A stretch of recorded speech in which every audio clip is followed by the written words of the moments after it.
Are we live? Yeah, we're live. Yay! We're live! Except Happy me. Fursuit Friday! Happy Fursuit Friday. We're talking about the Batmans! Oh! Got the Batmans! I'm the Bat. I'm vengeance. I am vengeance. What are you trying to do? Why are we doing this video again? Well, we just saw the very new the Batman movie that came out. Oh my goodness, with the Robert Batmanson? Directed by Matt Reeves. Oh, is he anything like Keanu or Christopher? No, he was the director of Cloverfield, the Dawn and War of the Planet of the Apes movies. I loved the Cloverfield movie. I have not seen it. What? I was worried I was going to get motion sick. You are a bigger monster than the Cloverfield monster. I find that hard to believe. He's pretty big. But in any case, The Batman is a very long movie. It's 2 hours and 56 minutes. Yes, it's like half one of Tsukonko stories.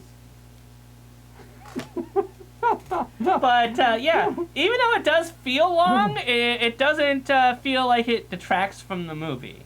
There were a couple times where I was like, geez, we must be getting close to the end, because I didn't realize how long the movie was. But yeah, the movie keeps going. Yeah, it wouldn't have, I don't think it would have worked to split the movie into two movies. That just wouldn't have worked. It definitely feels like it's its own whole solid story. And I definitely think it's probably one of the best Batman movies I've ever seen. I would agree. It is a lot of these Batman movies, and I get it why they do it, but they're just, hey, what if this rich guy was really good at martial arts and beat up bad guys? Yeah, that's another thing. That's a huge part of the character, sure. They really don't delve into much of how Bruce Wayne trained or anything to build up to be Batman, but this is supposed to be like his early years. Hence why I have Batman Year One here. Yes, the movie was, it did seem to touch on themes, anyhow, that Year One, wait, why do I also have Year One? Because we both had to have a copy. Yeah, what is yours is on DVD, though. Yeah, mine's mine. This is my copy. It's like an antique Blu-ray. It's what people used to use when they were, like, cave painting and stuff. Well, in any case, this is what Grandma and Grandpa's used before streaming. This movie, The Batman, is an action crime drama film. Ooh. And it definitely fits those genres quite well. It actually has quite a bit of what I feel like the movie Seven. There's a lot of rain in this movie. And Seven notoriously had a lot of rain in it. And hopefully these actors won't find their careers all washed up. Indeed. The other big influence is Zodiac. I don't think I've actually seen Zodiac, but I know it's based off of a real culprit, and the Zodiac killer is very heavily influenced the main antagonist of this movie. Wouldn't you say? Well, yes. I would say that yes, they were influenced by the Zodiac killer. Interesting to note, I am a sheep. Okay. According to the Chinese. Oh, okay. I was gonna say because I kind of swore you were a bird.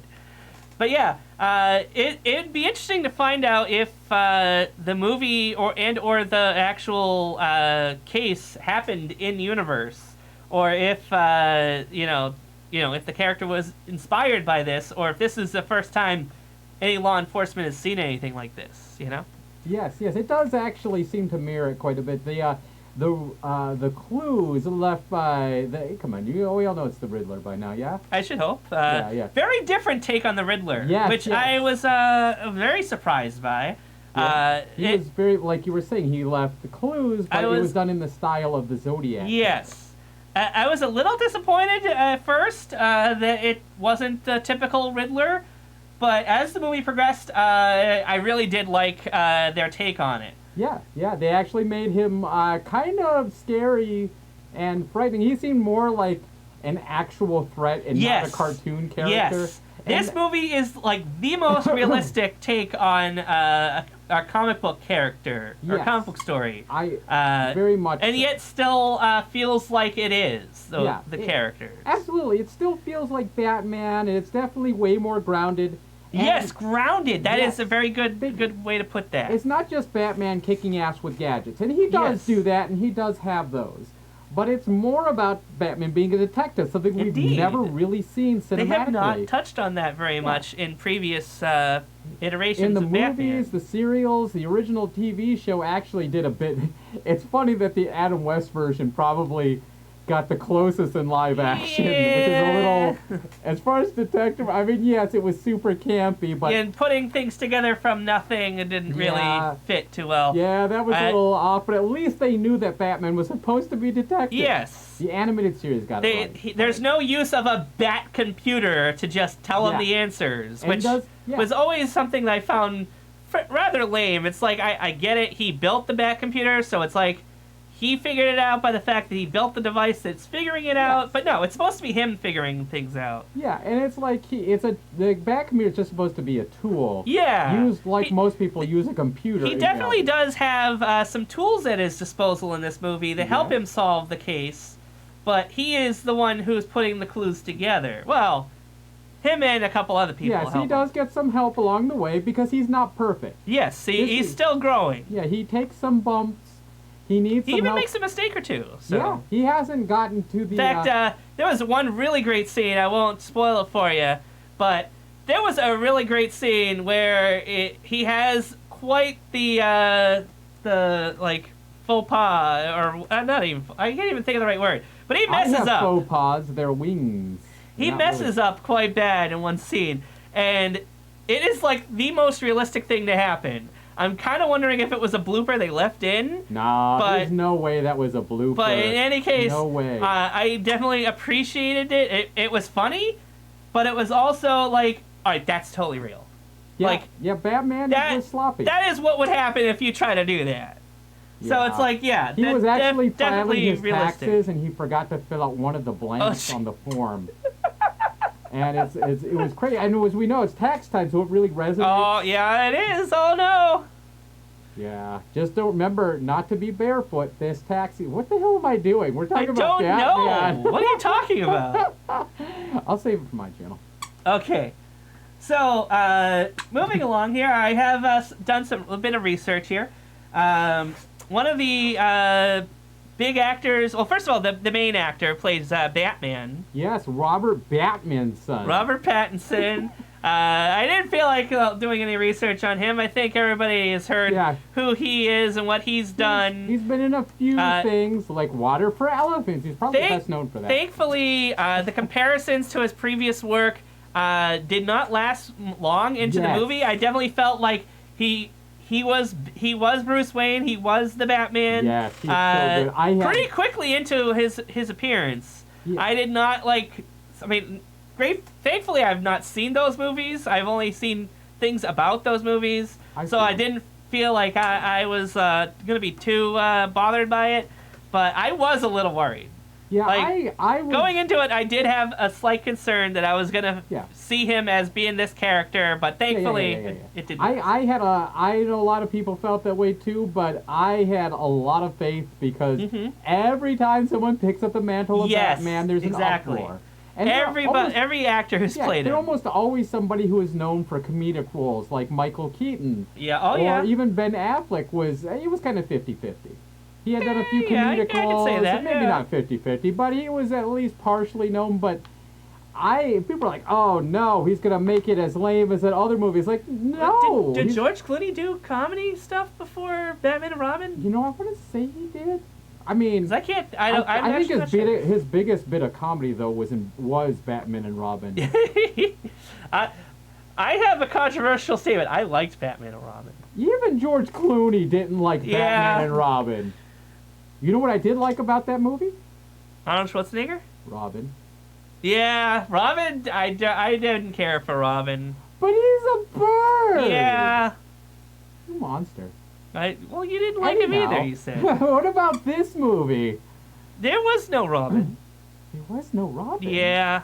I almost thought they might be having Robin in the movie. Spoilers. But yeah, he's not in this. Yeah, It's don't still go too looking early. For it. Don't go It's looking too for early. Batman or Robin, or no, I'm kidding. Just Robin. Okay, so the next thing I have on here, Alfred was played by Andy Serkis. Yes. Andy Serkis, best known as Gollum in Lord of the Rings, Kong in King Kong, Caesar in the Planet of the Apes movies.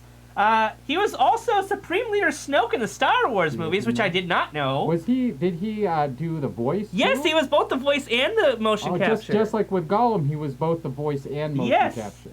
As well as Ulysses Claw in the Marvel films. So he, along with somebody else I'll mention briefly in a bit, is yet another actor who went from Marvel to DC. So they now have been in both.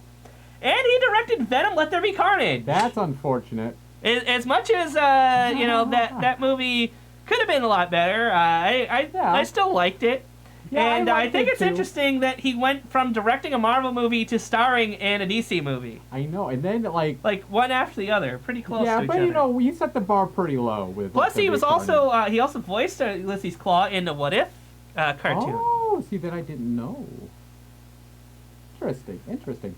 I was just joking about liking Let There Be Carnage. All right, anyway. Okay. I don't want to be like you said you liked it. Okay, I liked it kind of, but I didn't think it was that good. So next we have James Gordon, who is played by Jeffrey Wright, which was a rather big departure from his previous depictions in media. You know, being an African American was quite a switch up that I definitely felt was not like, who is this guy supposed to be? It was definitely Jim Gordon. Yeah, like it was there was no cool. doubt. Yeah, He did a great job. Even with the obvious changes or change they made to the character. Exactly. One of the more apparent changes, there is like he's a great James Gordon. I mean, Jim. Oh no, James Gordon, Jim Gordon, both are fine. Yeah, that works. They both that use works. those. I think they made the Jeffrey right choice in casting him. So yeah, if you didn't know who he was, I didn't recognize him at all in the role. Like I said, he was just Jim Gordon when I saw him. But when I looked him up, I was like, oh my god, I've seen him in so many things. Yes. He's Felix Leiter in the 007 movies from Casino Royale to No Time to Die, which I still haven't seen No Time to Die. But he is in it. He's in all the newest James Bond movies. He was Colin Powell in the movie W, so that was pretty interesting to hear about. He was Dr. Rutledge in Source Code. He's the main guy behind the computer in Source Code. I vaguely remember him in the Hunger Games movies. His character's name was BT. But yeah, he was in all the Hunger Games movies, or most of them. He was the voice of Papa Henry in Good Dinosaur, the Pixar movie. He was Think Tank in the Venture Brothers, the guy with the giant head, who's actually based off a comic book character I found out in kind of another tie-in. But anyway, he was Tony in the Old Man in the Seat episode of Rick and Morty. He was the one that was using Rick's toilet. So yeah, weird little cameo there. And he was the Watcher in What If. So yet another tie to What If. So we got Ulysses Claw and the Watcher. So I thought that was pretty wild. So yet another Marvel actor who went to DC. Next we have Zoe Kravitz, who was Catwoman in the movie. She was briefly in a Marvel movie as Angel Salvador, the girl with bug wings, in the First Class. The X-Men First Class, exactly. Yes. I didn't really remember her character very well. Yeah, she was not one a very of the better small parts part. of the movie. Very small part. She wasn't a bad part, but she was just like, they could have erased her and it would Yeah, have they changed probably nothing. could have. But yeah, she was in a Marvel film, and if maybe not a Marvel Cinematic Universe movie, but still. She was also Christina in the Divergent movies, Lena Lestrange in the Fantastic Beasts films. She was the voice of Mary Jane Watson in the Spider-Man Into the Spider-Verse. And in a bit of foreshadowing, she was Catwoman in the Lego Batman movie. Interesting. So he goes back and forth. I know you keep saying that they went to DC, but you mean they also did DC. Yes. Because she's going back and forth between the different she is. companies. You're right. Back and forth. Yes. Back and forth. Yes. Like my hair. That's how I whip it. You don't. Do you have hair? No. Okay. The next one I have here is a little bit of a cameo appearance as Unseen Arkham Prisoner, you may have heard of. He was just in the Eternals movie as Druig, the Eternal with the mind control powers. So yet another actor who went from Marvel straight to DC. I won't say who they are beyond that because that is what what is said on the IMDb page. But if you've seen the movie, that guy is played by the guy who's in the Eternals. I think it says unseen. That's the kind of role I wouldn't mind having. You're like, I was in that movie, but you didn't see me.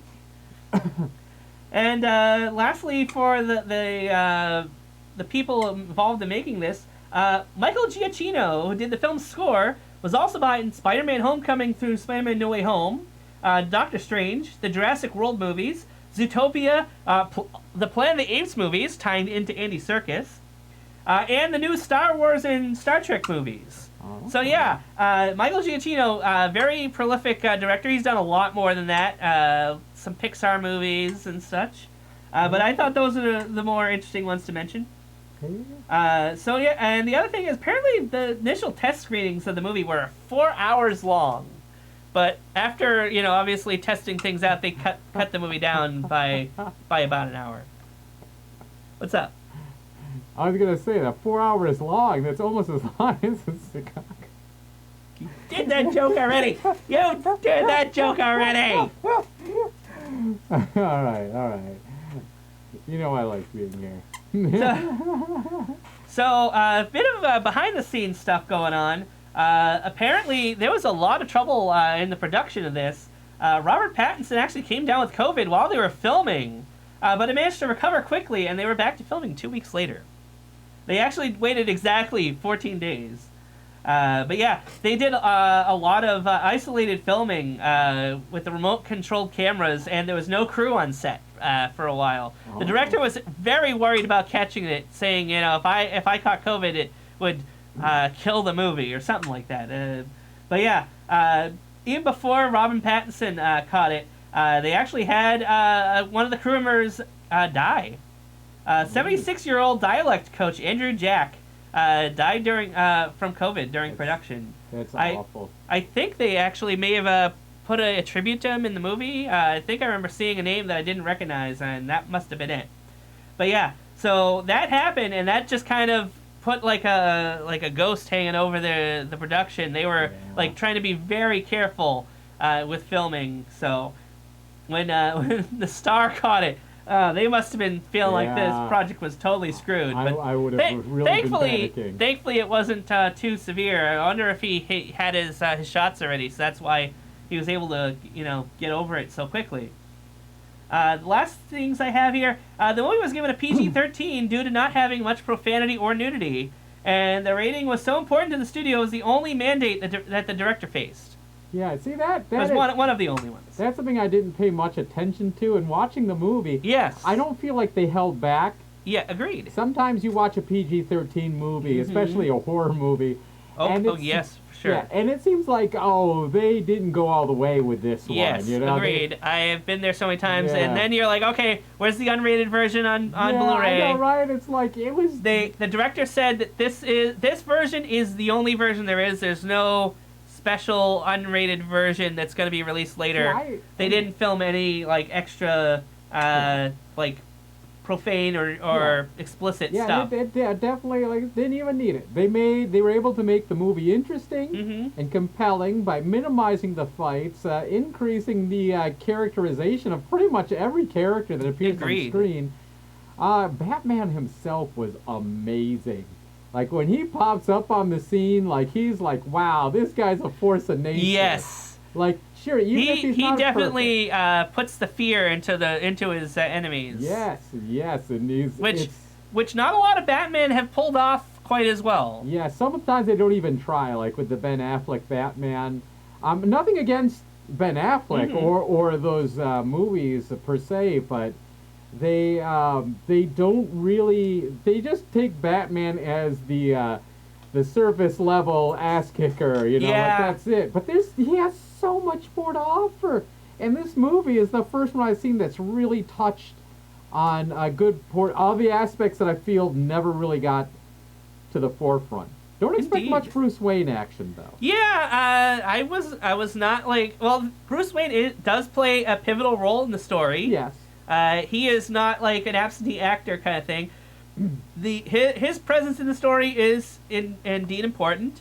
And for once, it's not because Bruce Wayne has a girlfriend that needs to be saved or has to be kept hidden from the story. There's no like Bruce Wayne girlfriend thing. Yeah, crazy. Bruce is definitely too busy being sad about himself.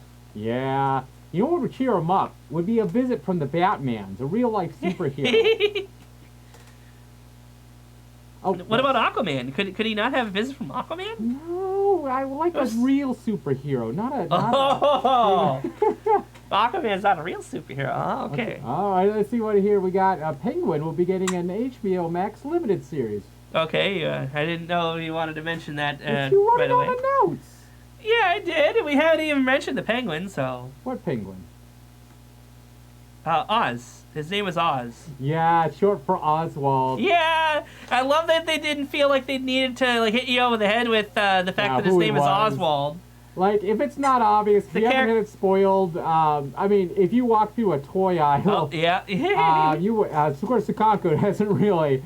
We have. Yeah, but we I haven't seen these yet, though. Yeah, but you can see that there's a figure of him based on the character from the movie, and it's, let me say that I don't feel that any of these characters were a waste. I feel like they all mattered, and they all were interesting, and they all seem like actual bad guys that you should be worried about, not like the original, like, especially the campy Adam West show, where none of these villains seemed like any real threat. Yeah, that's true. In this movie, they all seem like, hey, maybe you're not fighting them now. Funny you should mention that. One of the other things I thought was interesting was the way they used henchmen.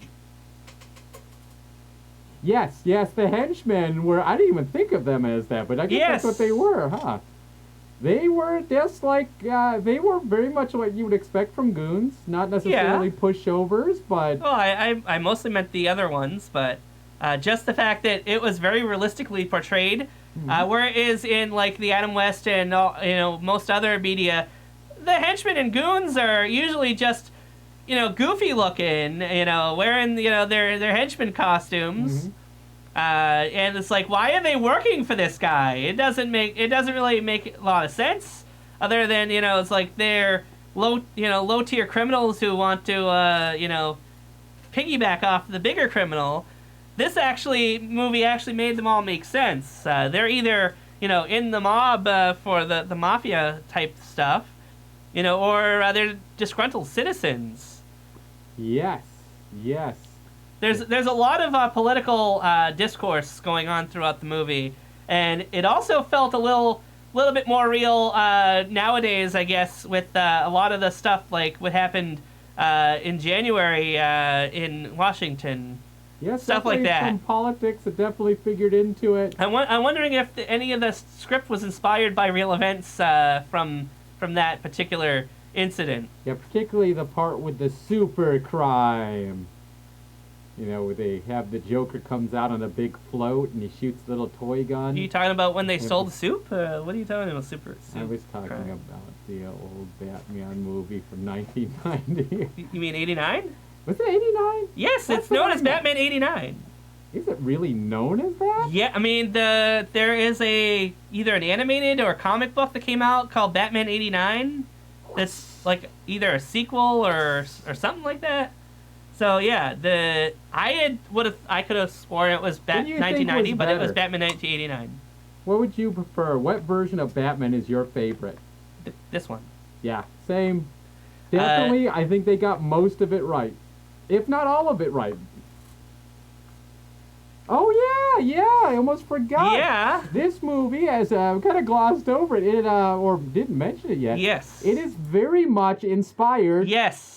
By Batman The Long Halloween. Yep. Which we actually did get to see not too long ago. Yes, it was still fresh in my mind. And there was a lot of touches from this story that were in the movie. A lot. Funny enough, not a whole lot of what's on this picture here. Because like most of these characters aren't even in it. But yeah, the movie does focus on first of all, the movie starts at Halloween. Yes. So right there, starting on Halloween is where this movie and the Batman both have in common. And the other big thing is this movie has a lot to do with the mob, the mafia of Gotham, and the Batman deals heavily with that subject. So it was definitely a big connection between the two, and like we said earlier, Batman Year One being a very big influence as well. So between those two or three stories, if you count Part 1 and Part 2, and a few other things, I've heard there were a few other sources, but those are the ones that we were directly familiar with. Yep. And it wasn't like, oh, we've already seen this. Yeah, Come on. Oh no, what happened? Did we freeze? Oh no. Oh no, God dang it! We're back. Okay. We're back. I'm not touching a thing. Okay. I'm not touching a thing except the lights. It actually got dark. We did this video so long, it's actually nighttime now. No, we're still okay. Well, we're pretty, let's give our final thoughts, Okay. maybe? Yeah, sure. Yes, The Long Halloween, great. This movie touched on a lot of things like that, but didn't rehash it took some of the same plot points, but it wasn't just a remake. Indeed. It was its own thing. It's enough of its own thing. Agreed. While honoring enough of the movie versions and comic books, and I think this was the best. What are you doing with that? I'm trying to make a bat symbol on my chest so I can be like the Robert Pattinson. Yes, that was actually a really cool touch. Don't ruin it for our viewers. Maybe they'll be surprised by it. He has the bat symbol on his chest is actually really well done. And it doesn't look goofy. He doesn't have bat nipples like certain other Batmen do. Yeah. And he actually doesn't call himself Batman for quite a while. He actually calls himself Vengeance. Yes. I am Vengeance. He did it so much better than me. Are you the Riddler? No! You're green, just like the Riddler. Not really. The Riddler is definitely not as green, different, not this shade of green anyway. He's a very olive drab, or what would you call that? Olive drab. You doing the Batusi with your batarangs? I'm attacking you. There's no Batusi in the movie. Yeah, unfortunately. Well, anyhow, yes, final thoughts. I'll give you mine. I've said it many times already, but I feel that this is the best cinematic version of Batman that we've ever gotten. It is the most accurate to the aspects of the character Indeed. that I enjoy seeing. Don't get me wrong, I like seeing the ass kicking and the gadgets. Indeed, he does kick some ass though. And he does have he has the gadgets you would expect him to have.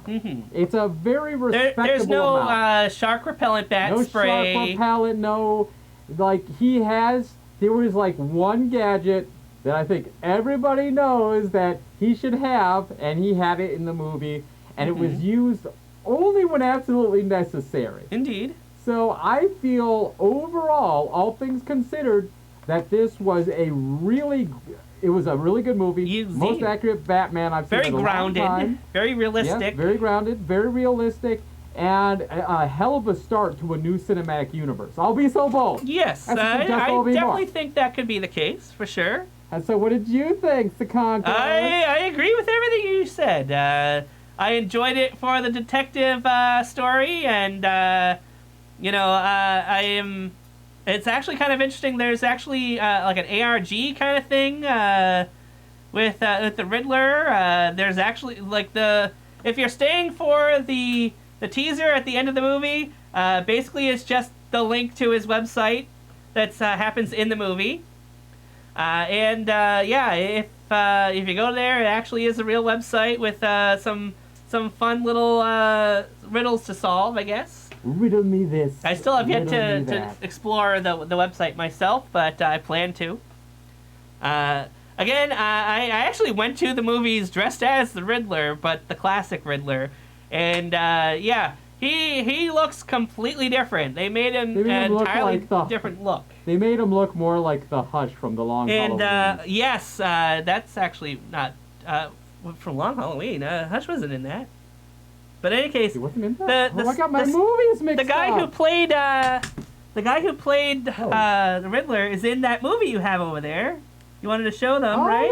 Yeah. This is one of my... I haven't seen this yet, but apparently he is the co-star of Swiss Army Man. Yes, He's the main character of Swiss Army Man, but not the Swiss Army Man. And the other one is Daniel Radcliffe. Yes. Who, as we know, is most commonly known, or most popularly known by Guns Akimbo. I thought you were going to say Equus, but okay. He was either Guns Akimbo or Lady in Black. I can't really think of anything else he's been in. Equus. Oh, yeah, there you go. So anyhow, oh my gosh, you got to see Guns Akimbo. That movie. Yes, I want to see that one too. Fun. You want to see a dumb fun movie? You see that? You want to see a weird ass movie that's actually kind of sweet? Okay. Swiss Army Man. Even my brother liked it. He doesn't like anything. Oh my. Okay, anyhow. But anyhow, yeah. He's been the guy who played the Riddler has been in some other things, but nothing I've ever seen or heard of. But yeah, Swiss Army Man was one that I was like, oh yeah, I've heard of that. I wanted to see that. We okay over there? I'm getting the Batarang. Oh, okay. So yeah, definitely great cast, great movie. Definitely recommend seeing it. Just make sure you have the time to see it, and maybe don't bring a drink if you are susceptible to having to go to the bathroom, because you're gonna miss something. The movie may have a few slow tension building moments, but there's important stuff happening the whole time. You don't want to miss any of it. Lots of great grounded realistic action, lots of great crime-solving drama going on, and some just enough Batman beating up bad guys that doesn't feel stale at any point in the movie, and doesn't feel like there's not enough either. Batman saves the day just the right amount, and I can't praise the movie enough. If you haven't seen it, go see it. What are you waiting for? What am I waiting for? It's been out a week already when this video comes out. I am vengeance.